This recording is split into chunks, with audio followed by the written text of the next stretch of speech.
بھیج دیا نا آپ نے.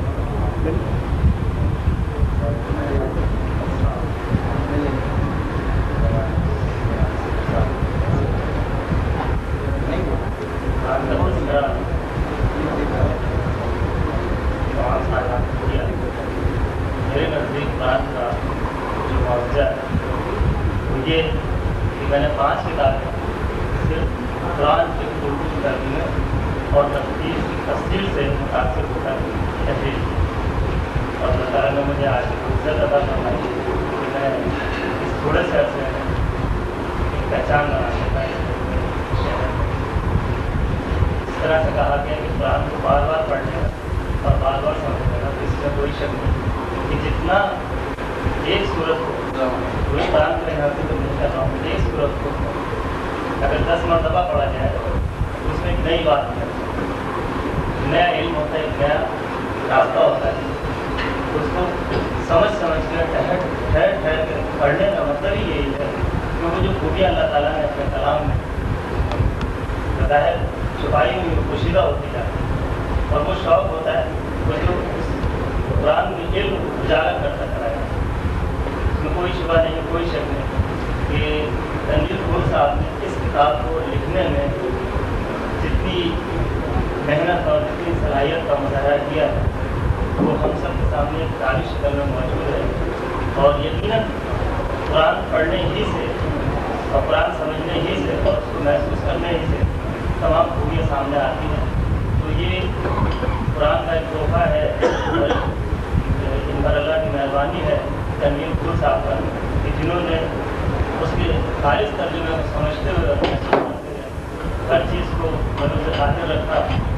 اور اردو زبان جو کہ ہم سمجھتے ہیں اور پڑھتے ہیں اصلیت ہماری یہاں اردو زبان کی ہے, تو ہمیں اسی زبان میں پڑھنا اور سمجھنے کی کوشش کرنا چاہیے.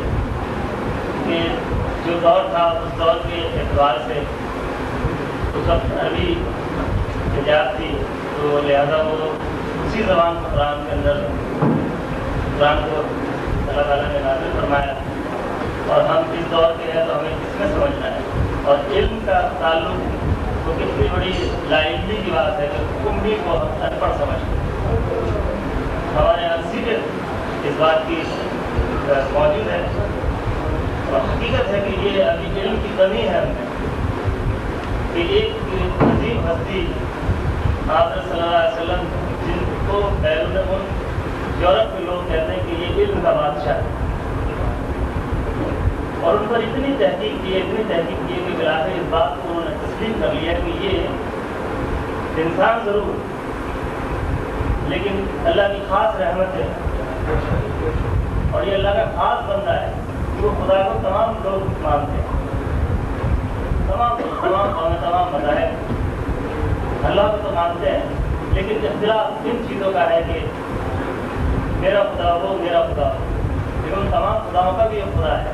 اس بات کو انہوں نے تسلیم کر لیا, لیکن ہم ابھی تک جہالت کے اس گھڑے میں پھنسے ہوئے ہیں کہ امتی کے معنی جس سے علم پھوٹ رہا ہے اسے ان پڑھ کہنا, جس سے علم کی شاخیں پتیاں ڈالیاں شجرکار ہو رہی ہیں. تو ہمارا زور زیادہ تر ان چیزوں کو ہونا چاہیے کہ جو نئی نسل اس طرح سے حاجی صاحب نے ذکر کیا کہ بچوں کو اسکول کے بچوں کو جذباتی تقریروں میں یہ الفاظ استعمال کرتے ہوئے دیکھے تو وہاں فوری طور پر اگر ان کو روک دیا جائے تو جس طرح میں نے 100 صفحات کی سچائی کی کتاب لکھی اور ایک سچ 100 آدمی کے سامنے نہیں بول سکتا,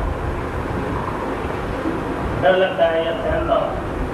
نہیں, ایسا نہیں ہونا چاہیے. اگر ہم 100 الفاظ یا 100 صفحات لکھیں تو ان 100 الفاظ کو ادا کرنے کی بھی صلاحیت ہمیں ہونا چاہیے. اور اسی وقت استادوں کو چاہیے کہ وہ اپنے بچوں کو اس بات سے روکیں, منع کریں.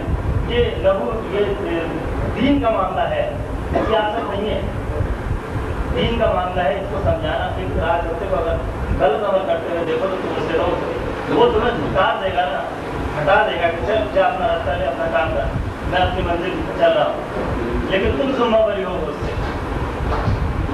کیا قباحت باقی تھی شہادت کے وقت, کیا سب کچھ تو کہہ دیا تھا, لیکن ایک خطبہ بیان کرنا ضروری تھا.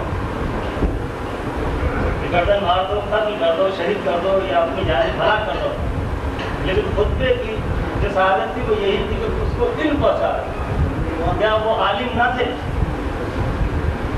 آج جو کچھ ہو رہا ہے تو کیا وہ علم نہیں رکھتے؟ اسی طرح اس دور میں وہ عالم نہیں تھے، وہ نہیں جانتے تھے کہ یہ رسول ہے اور یہ رسول کی امت، رسول کے نواسے ہیں. وہ عالم تھے لیکن حجت تمام یہی کہلاتی ہے کہ ایک لفظ راج صاحب کی زبان سے ابھی نکلا میرے بھی علم میں نہ تھا. میں یہ کہنے میں وہ شرمندگی محسوس نہیں کروں گا، کیونکہ علم حاصل کرنے کے لیے چین جانا پڑ رہا ہے، مجھے چین نہیں جانا پڑتا. ایک لفظ مجھے مل گیا، میری معلومات میرے علم میں اضافہ ہو گیا. میری نہ اسکول کی تعلیم ہے نہ میری یونیورسٹی کی تعلیم ہے، میری تعلیم اگر ہے تو قرآن کی تعلیم. میں عربی زبان میں قرآن نہیں پڑھ سکتا ہوں لیکن میں پڑھنا شروع کر رہا ہوں اپنے بیٹے سے. مجھے اس میں بھی شک نہیں کہ میں اپنے بچے سے اپنی بیوی سے قرآن پڑھوں، کیونکہ وہ تو علم حاصل کرنے کا جواز پیدا ہو گیا نا کہ مجھے باہر نہیں جانا پڑتا، علم میرے گھر میں موجود ہے. تو اگر میں یہاں حاصل کر لوں گا تو کیا حق ہے؟ کوئی مطلب نہیں حاصل کرنا. زمانہ ہے کہتا ہے سنتا ہے چلا جانا ہے. مجھے اپنی بقا بنانی ہے، مجھے اپنے لوگوں کو بنانا ہے، اپنے دین کو دیکھنا ہے اور لوگوں کی بات نہیں سننا. پروگرام میں جو صاحب آئے ہیں، جو حضرات آئے ہیں، اس کے لیے میں یہ کبھی بھی نہیں کہوں گا ان کا شکریہ. تو یہ ایک ایسی کتاب ہے کہ اس کے آنے کے لیے ہم سب تنویر صاحب کا شکریہ ادا کریں گے، شبیر صاحب کا جنہوں نے اہتمام کیا، جس ادارے نے اس کتاب کو چھپوایا، پرنٹ کروایا اور بلا شبہ اس بات کا انہوں نے ثبوت دیا کہ میں ثبوت سے، قرآن سے، اللہ سے، اپنے دین سے محبت ہے. آپ تمام حضرات کی طرف سے میں ان دو ہستیوں کا شکریہ ادا کرتا ہوں. امید ہے اب تک سامعین کے سفر کا پیمانہ ریس ہو چکا ہوگا اور تھوڑی دیر بعد یہ نہ ہو کہ بھلے ویکتی کی آنکھیں کہہ رہی ہیں، جو خود اٹھ جائے گا اچھا رہے گا. خان آپ صاحب کا بہت شکریہ. آپ تو جاتے ہیں اس طرح سے بھی پھر ملیں گے. بہت شکریہ. کام کا سامان موجود ہے.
اور کوئی صفت نہیں آئی رب کا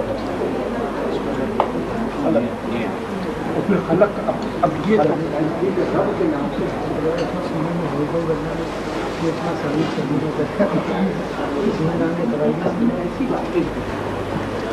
عالم انسانیت کے درمیان طرس رہی ہے اس وقت اس وقت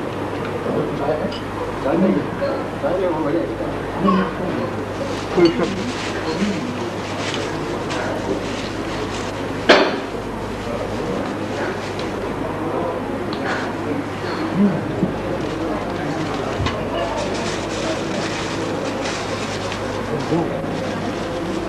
تو وہی رہنا